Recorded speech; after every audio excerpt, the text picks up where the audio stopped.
Good morning to you all, and also a privilege for me to have been invited by Vice Chancellor of this university.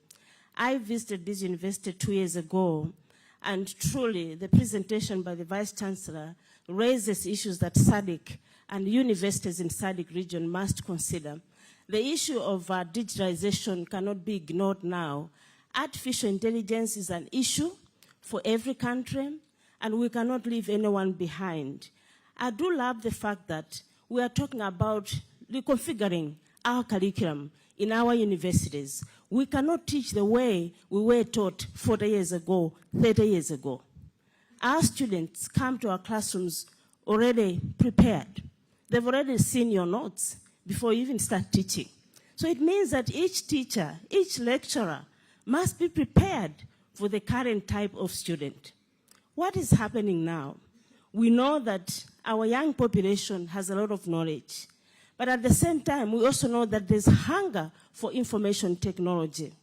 Yet there's digital divide. Not every student in our countries has got a gadget. They also don't have digital skills. And yet, we don't want to leave anyone behind. So the issue of digital divide must be addressed within our region. What must we do? So those of us in leadership in higher education need to realize we can't have this conversation in our own corner. We need to get everybody on the table. Everybody must decide on a menu, and no one should decide that menu for us. And I think for SADC, this is very important. Can we get resources for those young people? Every student must have a laptop. It's a tall order. Can we assemble these in our own countries? So visiting Jomo Kenyatta University last month, I realized that universities can actually assemble these gadgets. We don't have to buy everything elsewhere. Because if we assemble them within our universities, then we will make sure that students in primary education, secondary education, higher education, TVET, have got something to use.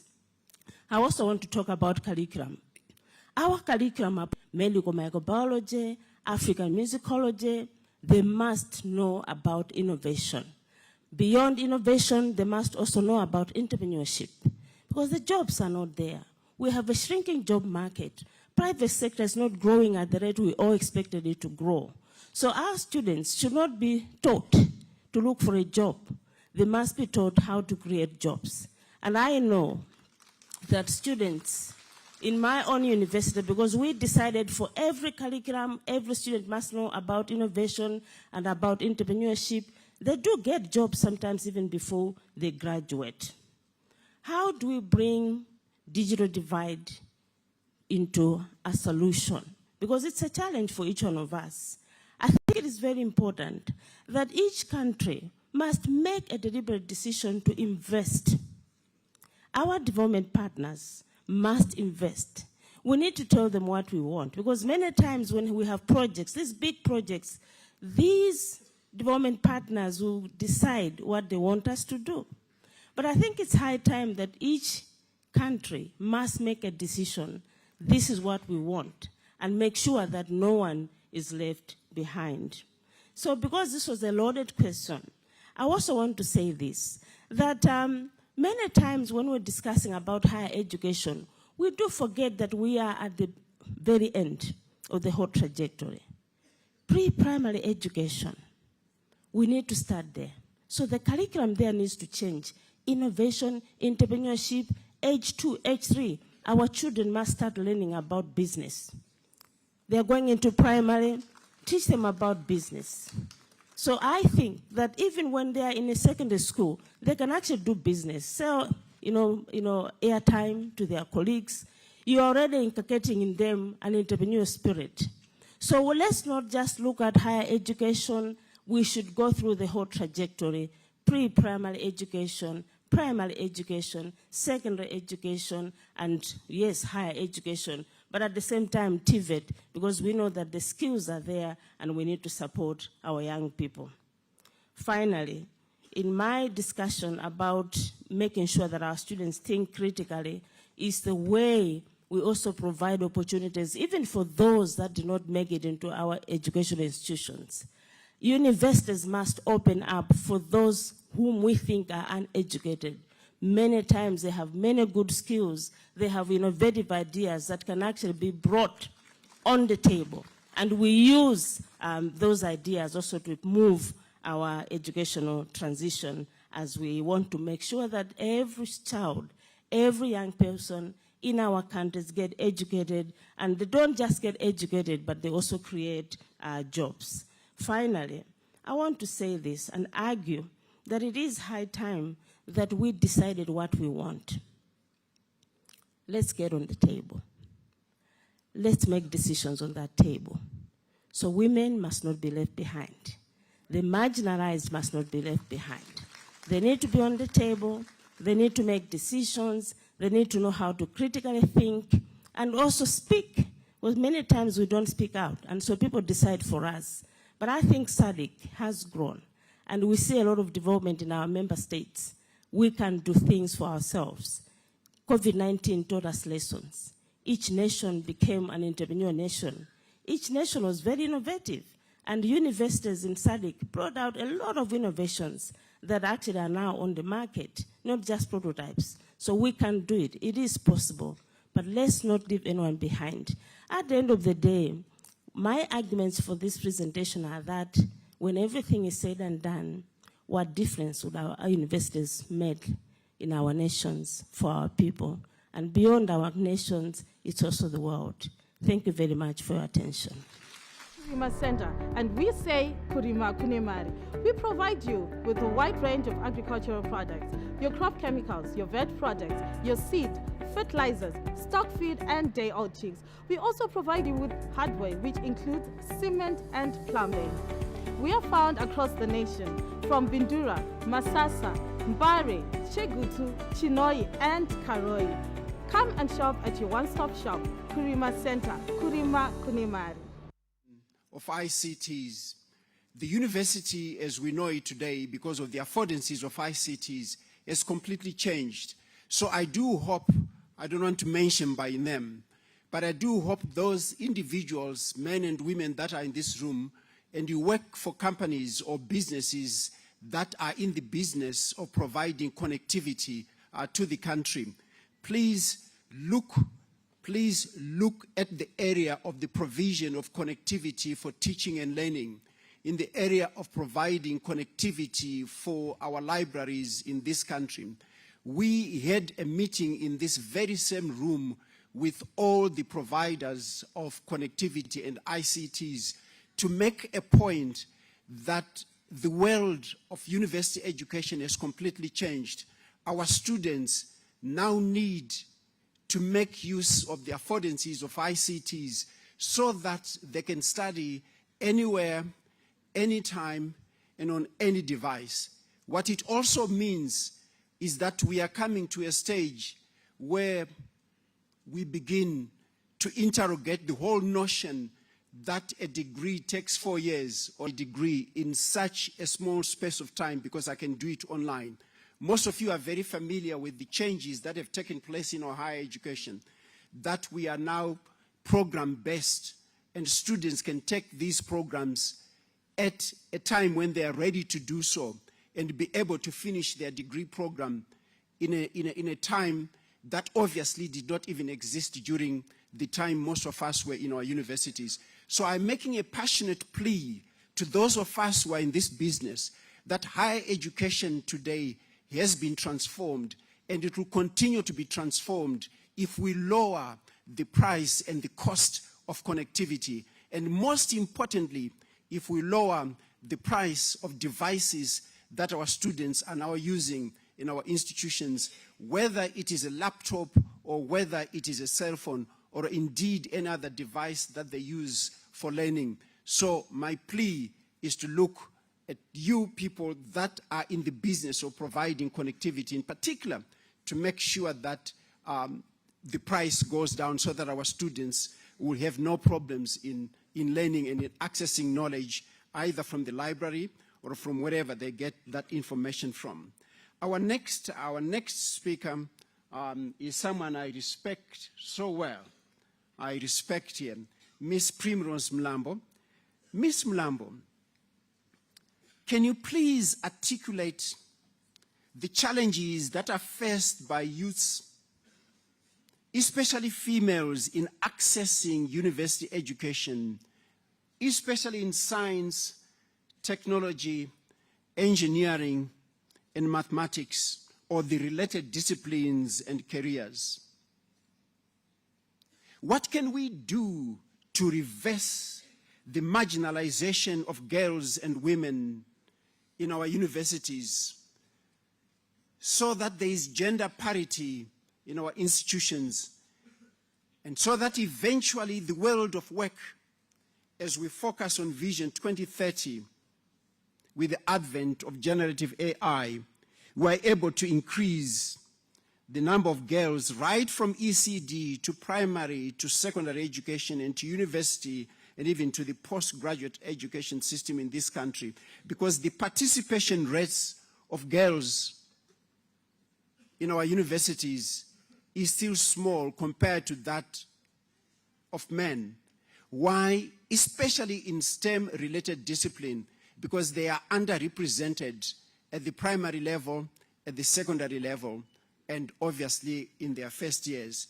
So I would like you to address this issue, which I know is your passion, which I know is something that you do literally on a daily basis. And we thank you for coming to this meeting.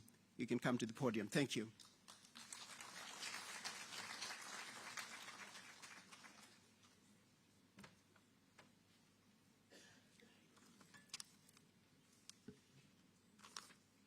In the quintessence of a true student, you find I have some notes and a pen to refer to.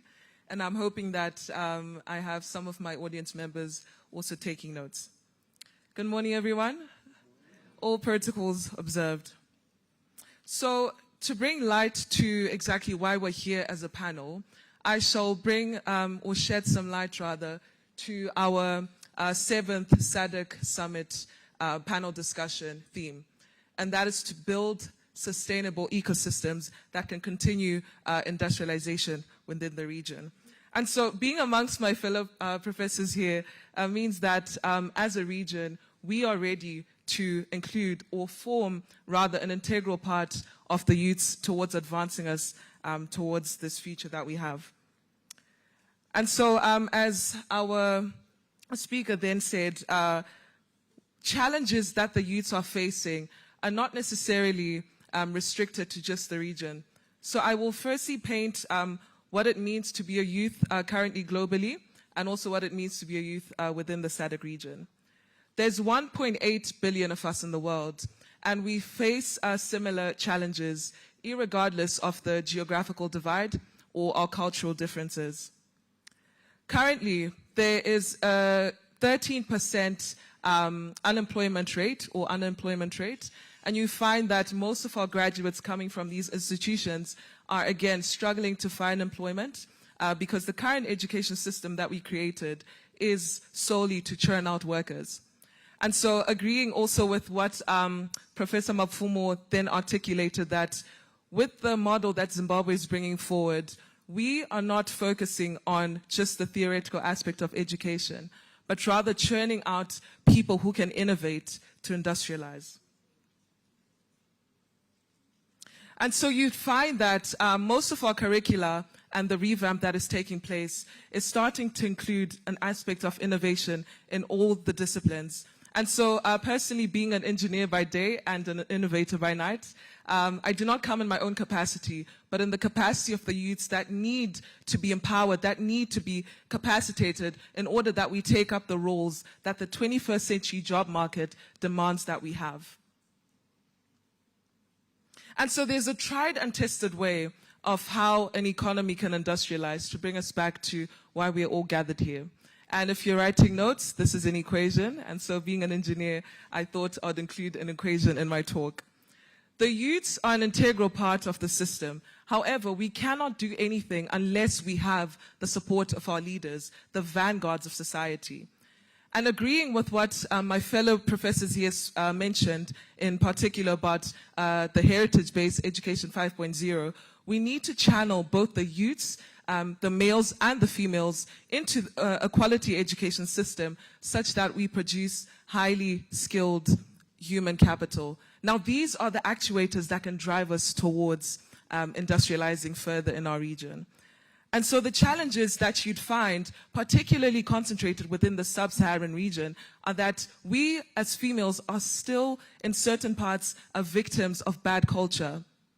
Most of our young girls are victims of early childhood marriages and gender-based violences, such that you find that most of them are not progressing into higher education learning. And so you'd find that us being represented today, both in the female capacity and in the youth capacity, is showing that SADC is ready to integrate us into the necessary roles that we need to take in order to take our industrialization and economic empowerment forward, because to want to achieve, so that we can not only inherit the benefits of economic development now, but to sustain that to the next generations. And so bringing the issue of gender disparity, I'm glad to see that we are well represented here as females. But in light of female or women empowerment, let us not forget the boy child as well. Because you find that gender disparity can come in its different forms. And at the moment, if we tend to go to the extremes of only wanting to empower our women while neglecting the boys, we turn the challenge or the problem over its head. And we have to start from scratch in future, where we'll be propagating for male or boy child empowerment. And so it's paramount that we keep this in mind whilst we're making our youth empowerment framework towards, again, channeling us into institutions of higher learning, where we can then become actuators or the drivers that can take us towards the industrialized SADC region that we want. And so bringing us to light, I would like to preface the fact that I'm a product of the Innovation Hub, and this model, this heritage-based Education 5.0 works. I am a product of the model, so to be here is an absolute privilege, and I implore you as the SADC community to take this serious. This is not some talk show. In fact, the move towards economic progression started at our inception as the frontline states formed the Arusha Declaration in 1979. Their goal was that of economic empowerment.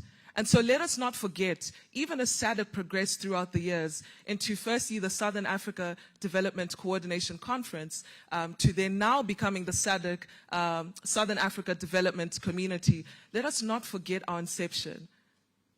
Even though at first it was formed from a counteraction of political activity within the region in the past, we have progressed and since moved forward. Let us not forget that to sustain any sort of development, we need to integrate our youths. We need to integrate our youths, and we are ready to make that change. We want you, our leaders, to inherit us. In fact, I like to call it a culture inheritance. Give us the culture inheritance. Tell us what it means to be African, such that we can pave our own way towards the future that we all want. We talk about the fourth industrial revolution, that of autonomy and less human interaction with the systems that we have in terms of industry. But as Africa, let us be careful of just simply adopting Western or Eastern ideologies into our society, because we have what it means to be African. We have the value within our soils. And so moving forward, I advocate that our education curricula should be revamped towards having the heritage aspect. That way, little girls can also know that it is possible to achieve within the African context. Let us continue advocating for more role models within the SADC region. In fact, you'd find, for example, that in South Africa with their government or cabinet arrangement, you'd find that the youths are equally represented. And also in Zimbabwe, in fact, occupying one of the highest offices in any country, our Deputy Minister of Finance is a youth. Our Minister of Youth is a youth. We have youths in various parts of leadership propagating change. But at the same time, let us not forget to instill that change in us. It just doesn't happen overnight. And so standing here, propelling our education system to move forward, let us bring the youths into a quality education framework. And let us not just talk about it, but let us bring our countries or our states to account.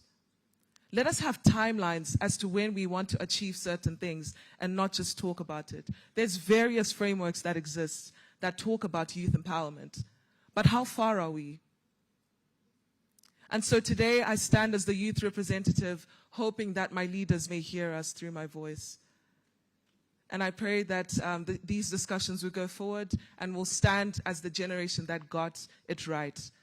Our next generations will look back at today and say that these are the leaders that got it right. Thank you.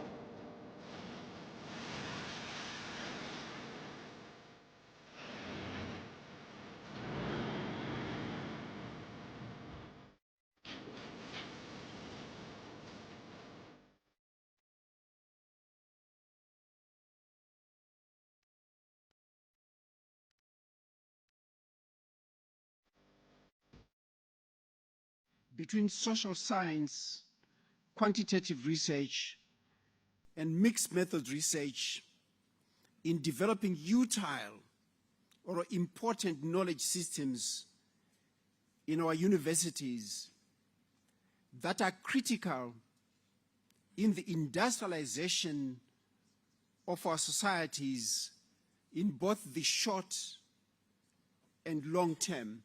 So the crux of that question is about the role of the university in terms of conducting research, whether it is policy research or research that is intended to improve the disciplines, both in the social sciences, human sciences, the physical sciences, so that our graduates, when they come out, they have the skills, the knowledge, the competencies, and the attitudes to go out there and question everything that is in front of them, especially in their professions. So if you could unpack this issue for us, because it is right at the center of where we want to go as a nation.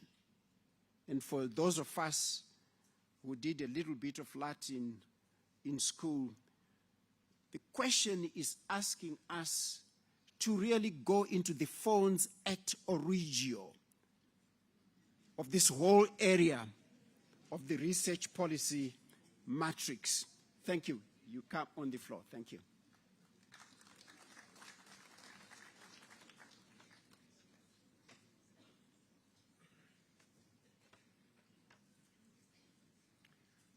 Good morning. I didn't know that when we were invited, we will also be tested. Because we were asked to make or to talk about specific areas using probably PowerPoint, which I don't like because it keeps knowledge in compartments. And now I've been asked to talk about a very interesting area. To come to it, let me just pose to you 4 questions, because they are at the heart of research and the nexus we want to develop.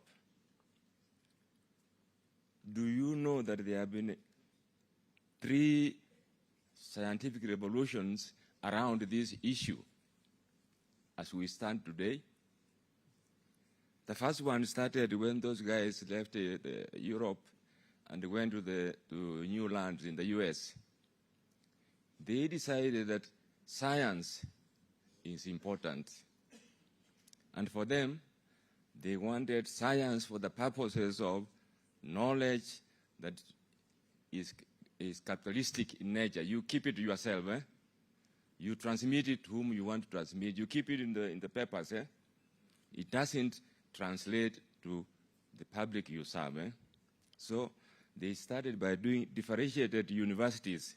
A university basically for science, and the first one listed is Johns Hopkins University, 1876. And that belief in the elitist research for the purpose of making us professors feel great, or for industry to create products that they can be ahead of everybody else, was the model. Then came the Second World War. Europe was devastated, and they needed to reconstruct. Research, again, was important. But again, this research which was being done, and it was essentially answering to the wishes of the industry and not to the people, essentially. At the heart of this was Europe. Europe was at the heart of it, with the US. But come 1975, the new entrants came to this race who are thinking a bit differently. And they are looking at research as research as has been looked at previously, but they are bringing a new dimension in the nexus. The Chinese. Until that time, I never had an opportunity to read an article from China throughout my medical school days. But today, there's no channel you will open which doesn't have an article from China. For them, the research, it was to answer to the economic potential of their people. And then now has come the nexus which says, no, research must be for commercialization of knowledge. Who is the beneficiary? That's the question we need to answer, and if we can answer it properly, then I'll go to the next thing, how will we do it? Research must be for the benefit of we, the people, the community. Now, that is really the essence of research. If it is not answering to our poverty, if it's not answering to what ails us, then it's not relevant to us. If research is merely repeating what the other people have written previously, answering questions that are not taking our community to where they want to go, then it's not in the nexus. And so I'm advocating for thinking out of the box first of all as we do the nexus for research. Think out of the box. Like now we are direction. But let me ask you, and then I'll probably post an answer. Do you think, as we sit here today, Africa, any country in Africa, has the capacity to do research that leads to direct industrialization? Which country in Africa can do research that can lead to industrialization and lead to industrialization on this continent? Because we are now modeled to think in a particular way.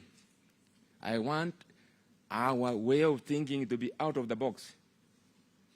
And let me give you one hint.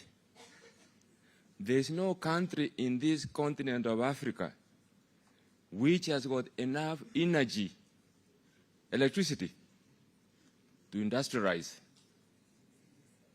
So our research must be research which thinks out of the box. The nexus we bring in, what we bring into the triangle of research, must not be on what is the ground which everybody has gone through. One country in which people don't talk too much about, Iran.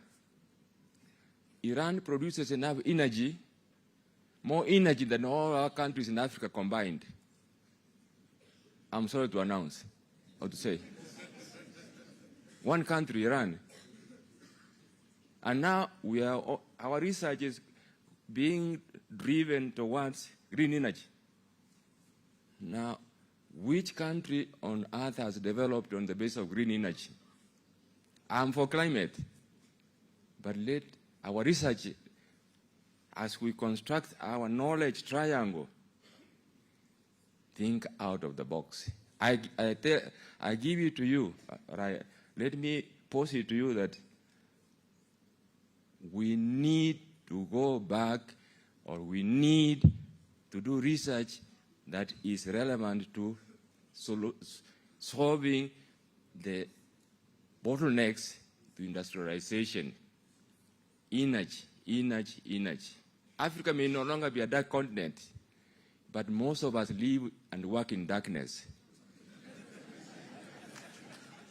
And we don't have to. If we think, if our triangle of knowledge is proper, we need not be. Do you know that Namibia, nobody from Namibia? Namibia is number 3 in uranium production in the world, not in Africa, in the world. And does proper social research which says, why are we not industrialized? Yes? Namibia is one.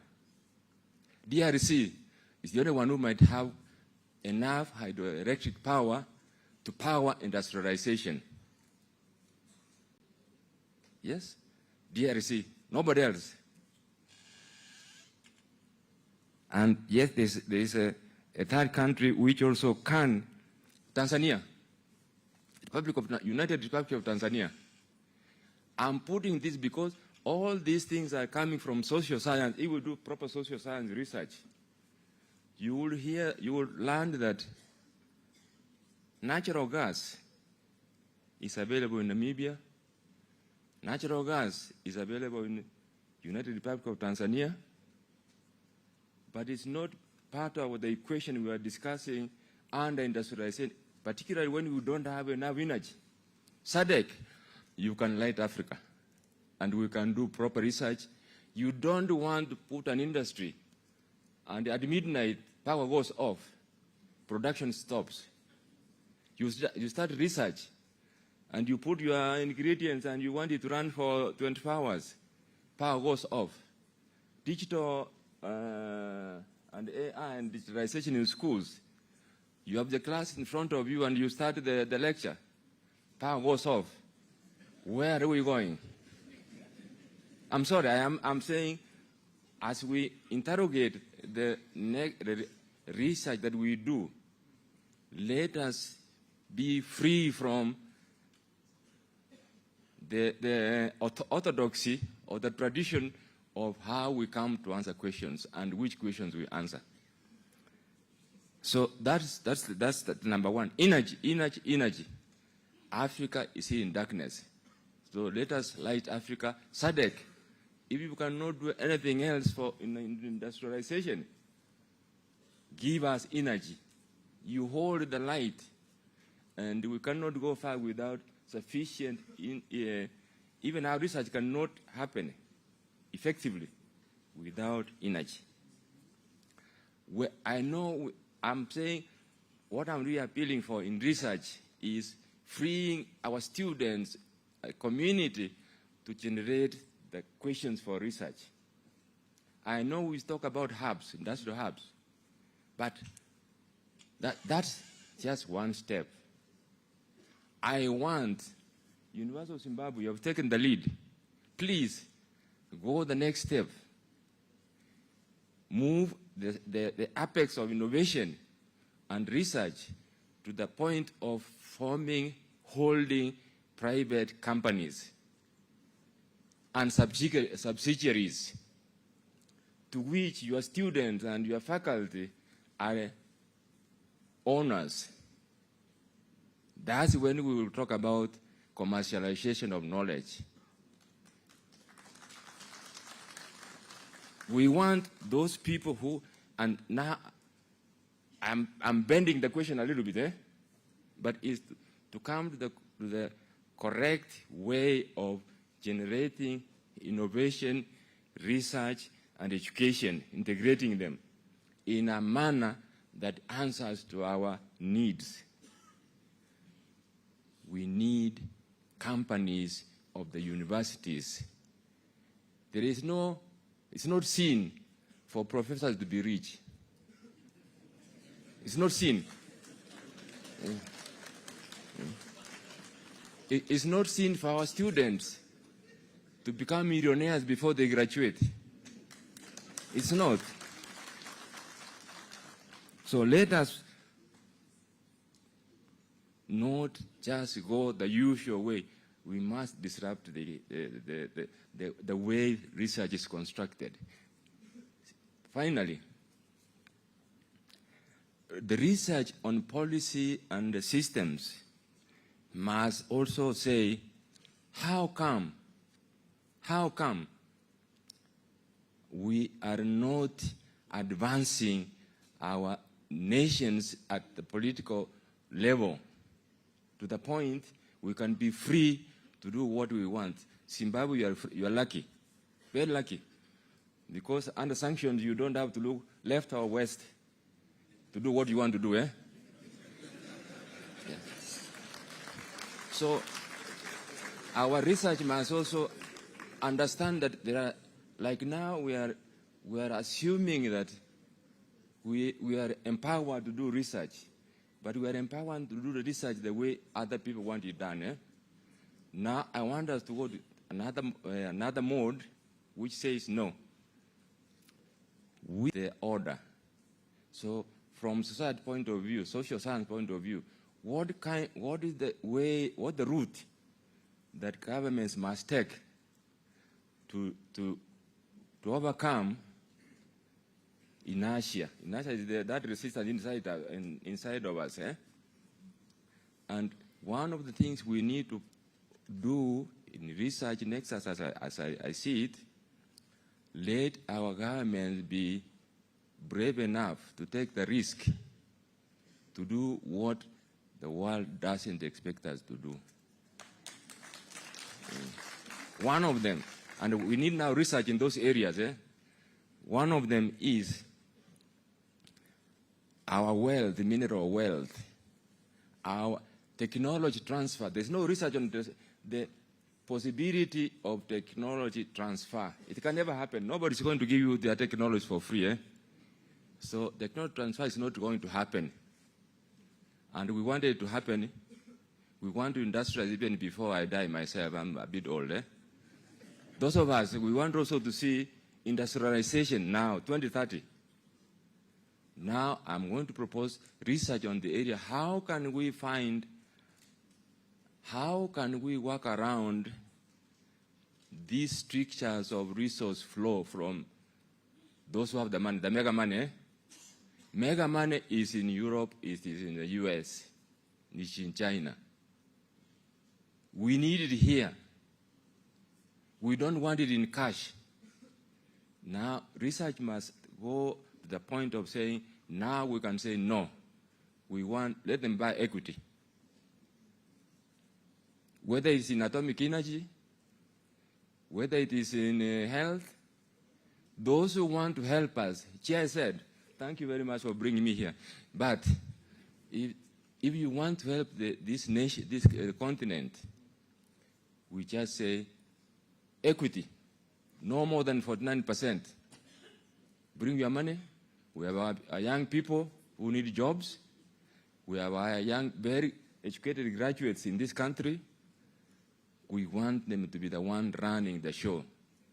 We don't want your money. We want your skills. We want the technology to be here. We give you 49% shares in our company of the University of Zimbabwe. Take it, leave it.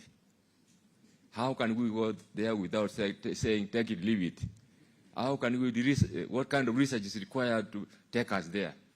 So let me just end by saying, at the end of the day, we have education which has been elitist. We have innovation which, the train has left the station, eh? The train left the station without Africa. That's the bad news, eh? Because industrialization is happening elsewhere. But let me give you the good news. We can make it. The Chinese, if we use the if we use the analogy of Olympics, which just ended, the American, the Europeans, they were doing hop, step, and jump. Then the Chinese came and said, no, no, no, high jump. We Africans must come and say pole vault. Because it's a marathon, it's not a short race. So we must do pole vault. And what will make us do that pole vault? Energy, energy, energy. We need enough energy. And even Zimbabwe can start selling that energy to others. But we need to do proper science research. Thank you.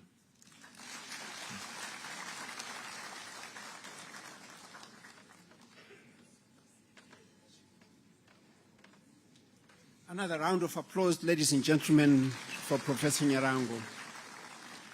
We will continue with our last speaker on the same theme of investment opportunities for industrialization. 5 weeks ndinenge ndakutotengesa huku dzangu zvese zvandinoshandisa pahuku chingave chikafu angave mafidha angave madrink ndinozviwana zvese pakurima center kuburikidza netaimu yandinenge ndisingade kupedza ndokwanisa kuzviwana zvese panzvimbo imwe chete saka ndinokurudzira varimi vese kurima kune mari. They were getting an allowance that was enough to such an extent that they could send a brother and a sister to school. So the question for you, Sam, what investment opportunities? This is a discourse that is not germane to the university. This is a discourse that is not common to universities. But if these universities in the SADC are to survive, we really have got to recenter the discourse of a university leadership talking about investment so that they can put a pile of money somewhere to a university. So if you could assist us in unpacking this particular topic. Thank you, Sam.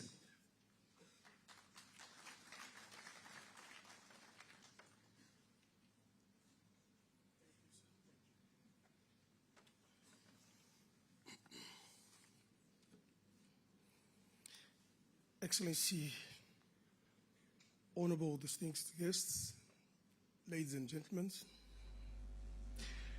Mamur Kare say,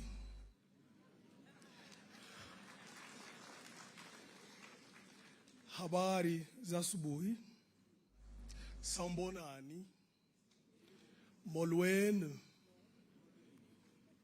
goeiemorgen, bon dia, ni hao, buenos dias, salve, dobro dien, goedemorgen, buongiorno, bonjour, good morning. Hope all greeted.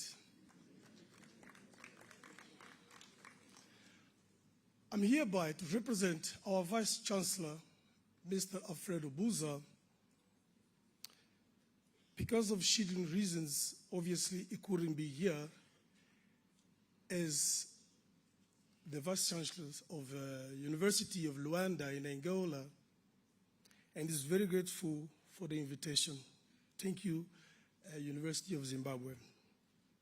First of all, I would like to highlight a couple of points which we can link up to industrialization and university. And I'll start with a few points as follows.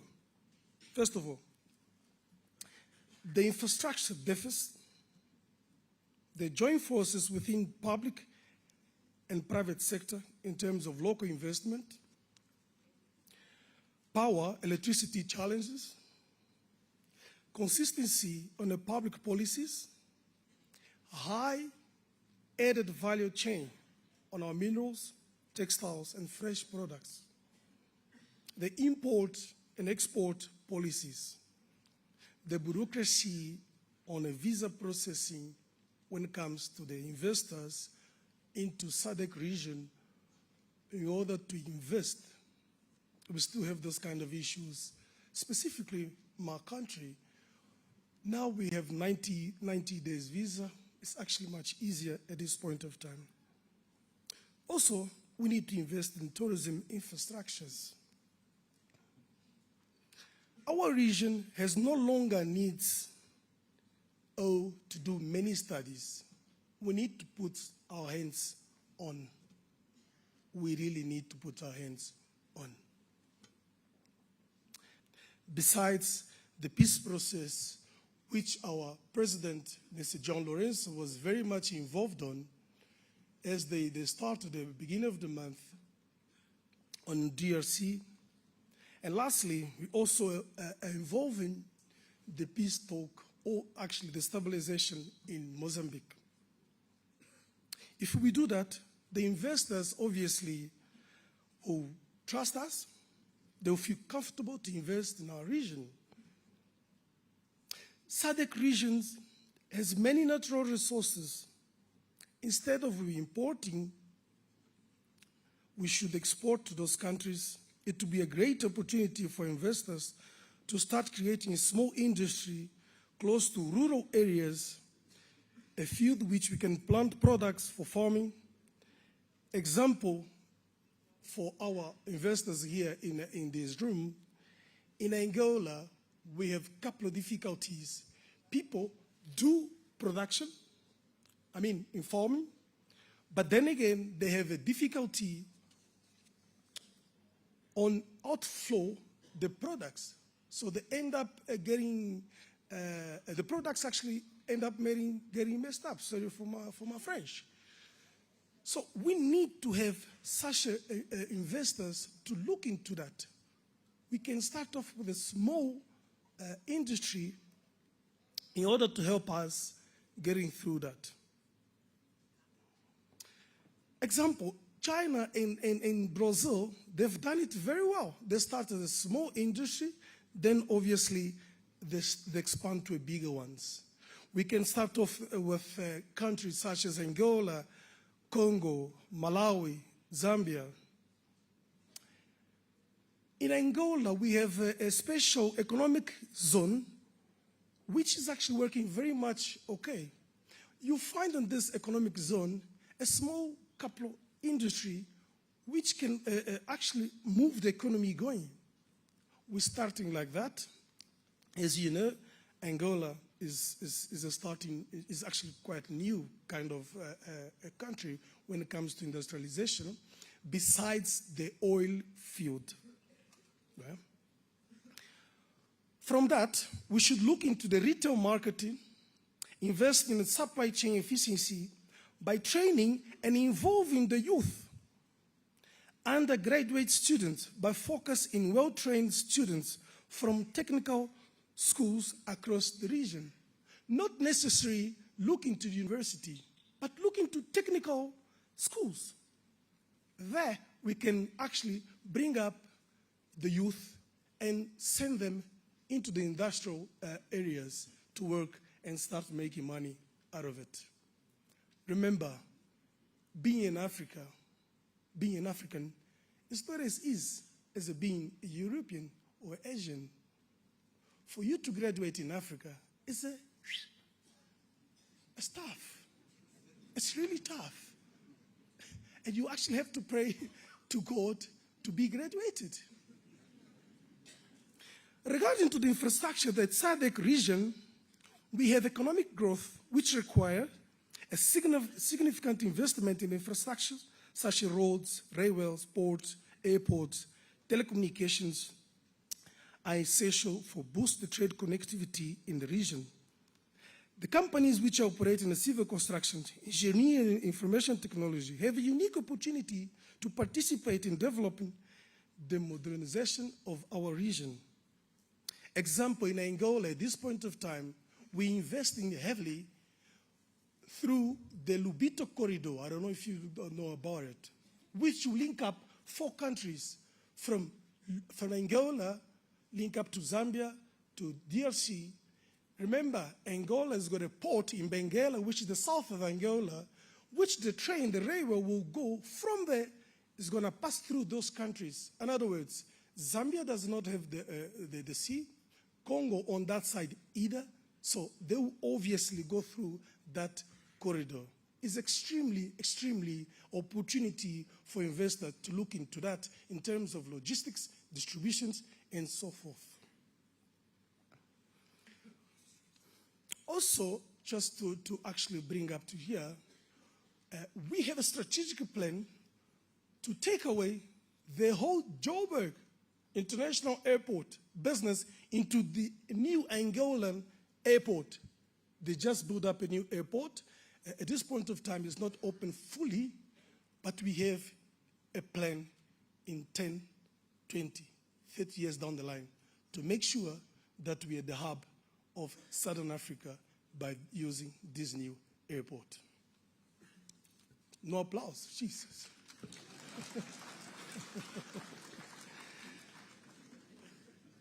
We need to find a way out. We really need to find a way out within the region by linking the European Asian countries, but not just the oil, the diamond, the golds. We always speak about oil, diamond, gold, no, just from the oceans. Also, we should take into consideration the retail companies across the region. For that, we need to implement efficient distribution process and expand, which I'll call as from today. And pleased to our leaders seated here, we should just create, we should call a product, not a product, sort of product, which we can call as from today, made SADC brands products. I take that and I send it to you guys as a challenge. We have a lot of investors here. We have entrepreneurs here. We should think of it. Made SADC brands products will be very much valued added line. If you look at a strong partnership with ShopRite, Sasol, Tiger Brands, Pioneer Foods, Disking, Woolworth, we should make use of those retailers to actually span through our products, not just the SADC region, but the rest of Africa. If we do that, we're starting making use of the famous industrialization. Use the youth. They have the energy to do that.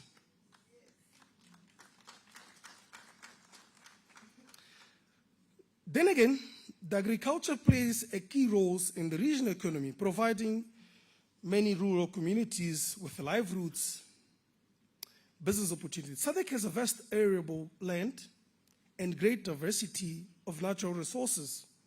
Investing in agricultural projects such as growing grain, producing processed food, exporting agricultural products with a highly profitable and renewable energy.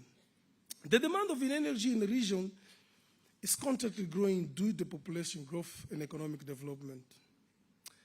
I've went in one of, at Stellenbosch University, I went to Stellenbosch University, Professor, in March, and there was a conference, 1821 conference, and the electricity just went off when I was actually talking. That was interesting, you know. So why don't we look at renewable energy, which have become more viable solution to meet the demand? Invest in solar panel, the wind, hydroelectric energy, project for general financial returns. Then we can actually contribute to sustainable development in SADC region. We really need to open the market for the region and for the investors, but to be very strict in terms of security. Security is also a problem for our region. We really need to focus on it. No government will let it go, but then again, it has to be done properly. It is time to implement one blood, one nation, one road, one passport, one family, one industrial thought. Then God may bless our region. Lastly, I would please to our leaders, finalizing to say as follows. We must act now, because in the next 10 to 20 years down the line, we may succeed. SADC is such a stable market, full of resources, strategic region around the world. If they are well managed, high added value, yes, we can bring development and industrialization into the region, and also we can make sure that our universities are on the top ranking around the world. Yes, we can. As Donald Trump said, yes, we can. No, not Donald Trump, that was Obama. Eh? Yes, we can. That was Obama. For that, I would like to finalize by thank you and that tender, Siabongan, Nkosi Kakulu, Bayaranki Ur, muito obrigado, merci beaucoup, thank you very much. May God bless us.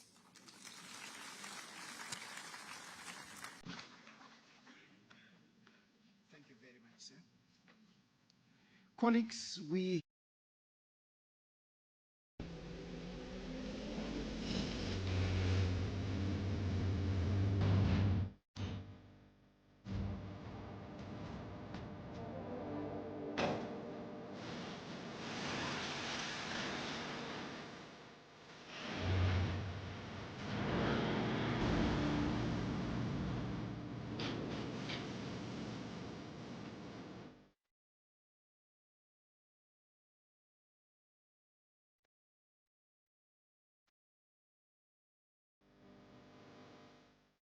innovation and teaching and learning should now be the key to the development of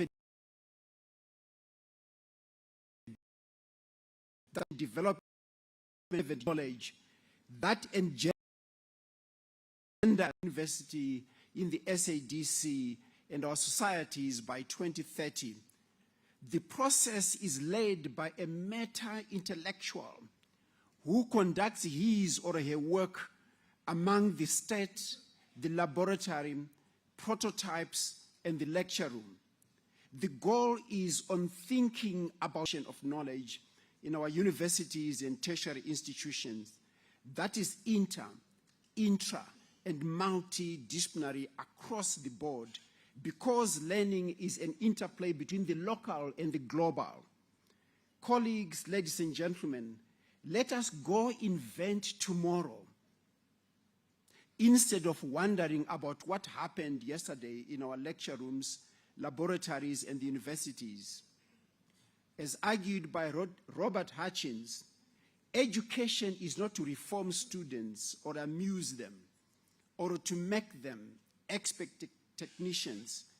It is to unsettle their minds, widen their horizons, inflame their intellects, and think and teach them how to think and how to think and how to think and how to invent.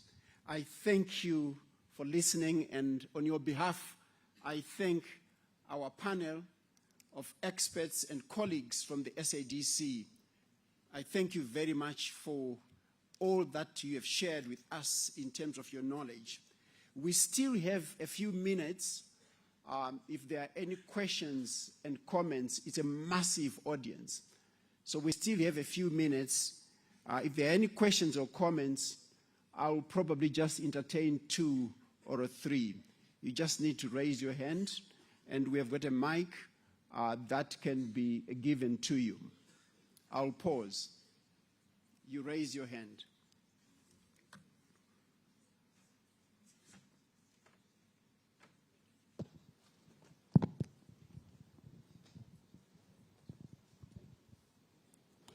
Thank you very much, Professor Jimbo.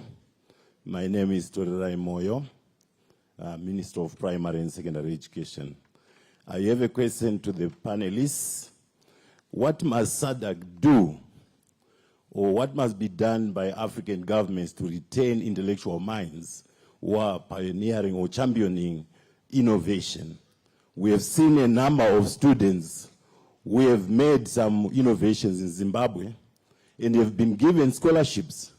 As I speak, I have one student in Mad South who has been given 15 scholarships, and he will proceed either to the US, to Canada, to Europe, where he is going to continue with the innovation. Eventually, he will be offered citizenship there, and will eventually work there. And nothing to benefit us as Africans. What must be done by our governments to retain such intellectual minds so that they are going to do that innovation here and develop our countries? Thank you.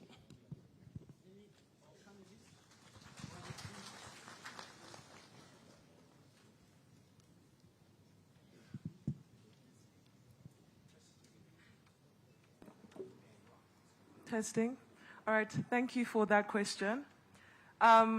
You'll realize that SADC is currently not only suffering from just unemployment, underemployment, but also massive brain drain. And it's time as a region that we actually developed our own researchers and scientists. And so maybe borrowing from models that have worked, you'd realize that in Europe, they have regional councils whereby money can be funneled through such an institution in order to develop, or rather take ideas from the innovators and make them travel safely to the market. And so you'd realize that most of the barriers that come with students not being able to stay in the education system, therefore not being able to attain higher learning, are challenges such as their economic finances or constraints at their homes. And so referring to one of the SADC frameworks, it's actually called the SADC Protocol on Education and Training, which the member states signed in 1997. It advocated for free education for both the primary and secondary scholars. And so I would actually implore the SADC community, how far have we come with such frameworks? These are such things that can actually aid our students in being able to attain higher levels of learning in order for them to be retained within the system. And so you'd find that immigration to develop other economic regions is a reality that we're currently facing. And the only way to deal with it is to make sure that education is equitable. It's accessible to everyone, no matter your gender, your age, your background, or your economic constraints. And I believe that would be the solution to retaining our own innovators within the region.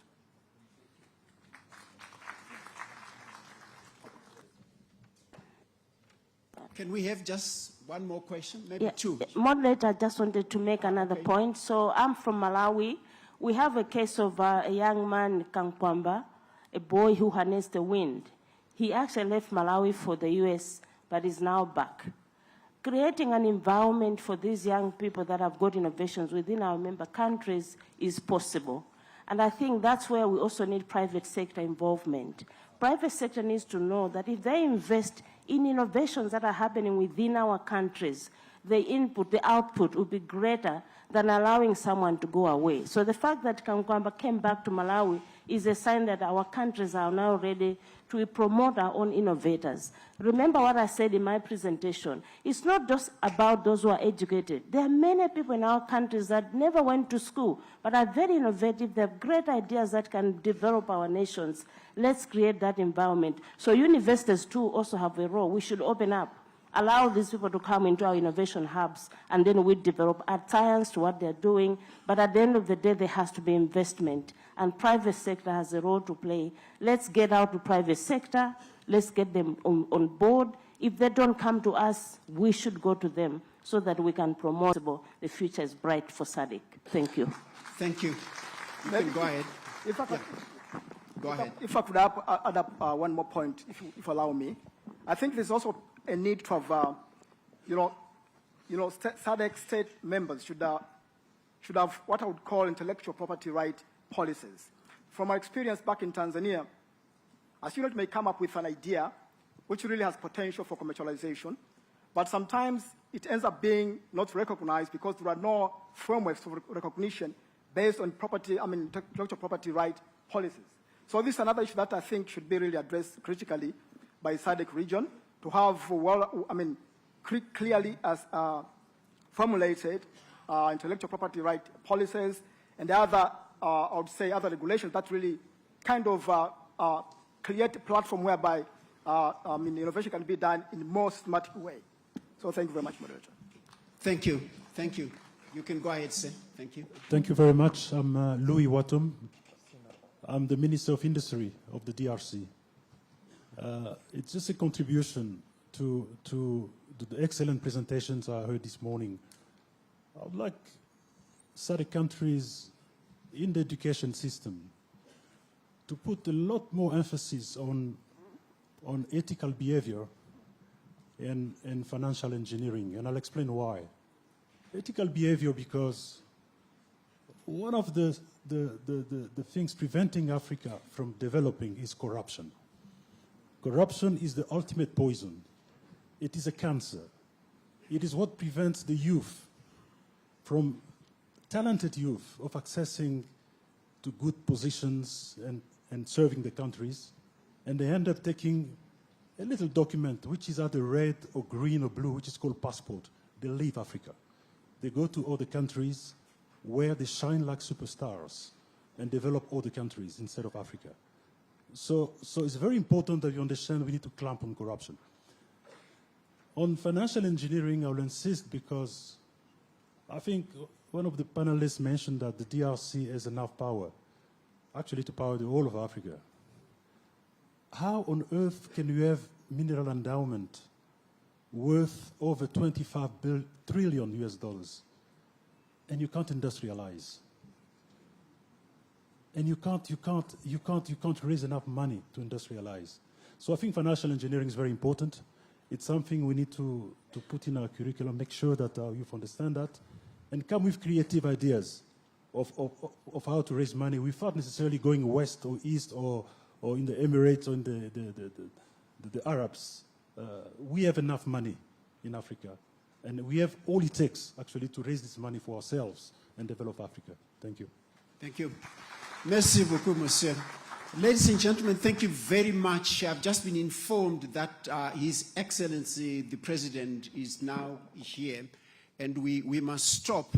So I want to thank you very much for taking part in this discussion and taking part in the issues that we raised because they are so fundamental and central to higher education in this country.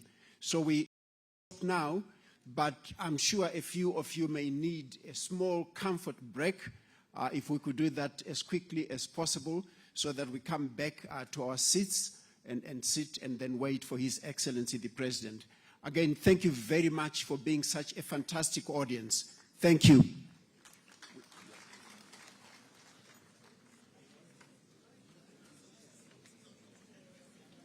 These are the proceedings coming to you live from the University of Zimbabwe, where we are anticipating His Excellency to arrive shortly to give us the presentation, his lecture, and we've still witnessed a public lecture that have been public panel discussion rather that we have seen being presented by various vice chancellors from various universities explaining what they think needs to be done for Africa to develop and get better. And obviously now we are waiting for what has been happening right now. Shortly His Excellency will be coming in. Right now we go back to the pockets. Shortly we'll see His Excellency coming through right here in the Diamond lecture.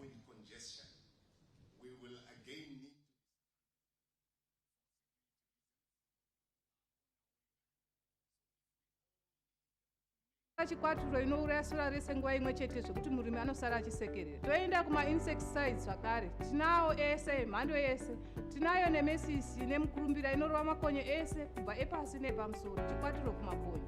January disease musanetswa nayo vabereki, mombe dzisafa, tinayo mishonga, madhibhi tinawo, madhozi tinawo, ekurapa January disease tinazvo.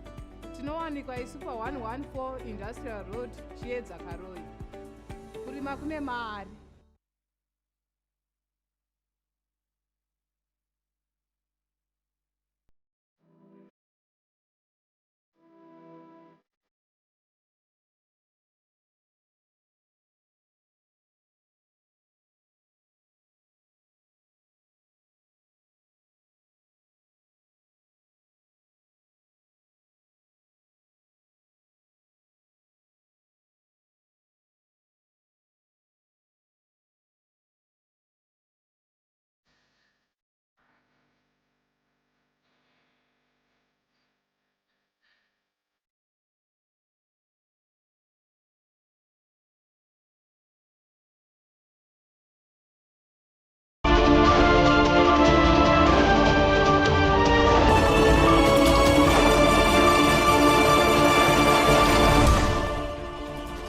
Unearthing the Hidden. In-depth analysis. 24 Investigates. Shines the light in the dark corners affecting our society. We go in-depth to tell the complete story. 24 Investigates. Dedicated to promoting accurate, factual and accountable news reportage. Nothing remains concealed forever.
From the midst of happenings, our teams commit themselves to bring you more than just the headlines. No holds barred national debate.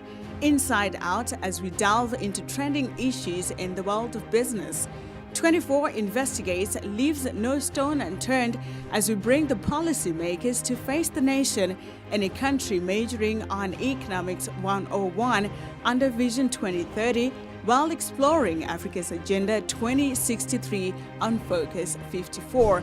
Of course, not forgetting the news from around the globe in this global village era.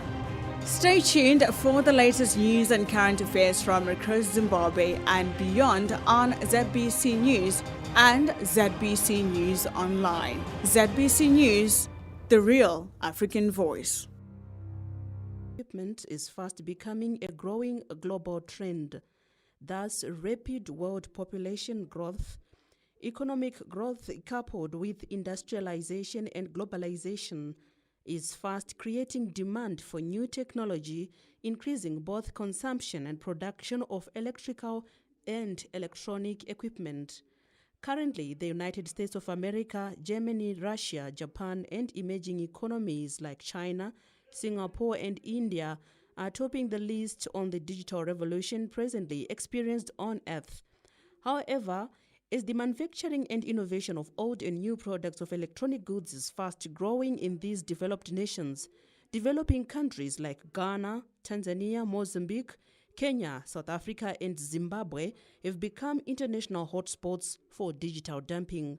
These countries have become net receivers and consumers of daily shipments of large containers filled with both latest, old, and non-working electronic components like cell phones, television sets, laptops, computers, printers, monitors, keyboards, decoders, radios, cameras, and central data processing equipment, among others.